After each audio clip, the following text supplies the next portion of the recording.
Changing your phone number on Revolut is a straightforward process. Follow these steps to update your contact information easily. Step 1. Open the Revolut app.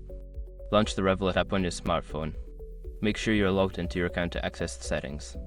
Step 2. Go to Profile Settings. Tap on your profile icon or the account tab located at the bottom of the screen. This will take you to your account settings. Step 3. Select Personal Information. In the Account Settings menu, look for the option labeled Personal Information or Phone Number. Tap on it to proceed to the Phone Number Update section.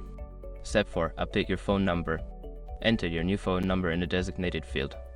Ensure that you input the correct number, including the country code, if necessary. Step 5. Verify your new number. After entering your new phone number, you will receive a verification code via SMS.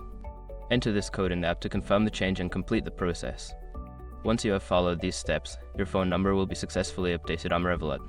If you encounter any issues, consider reaching out to Revolut's customer support for assistance.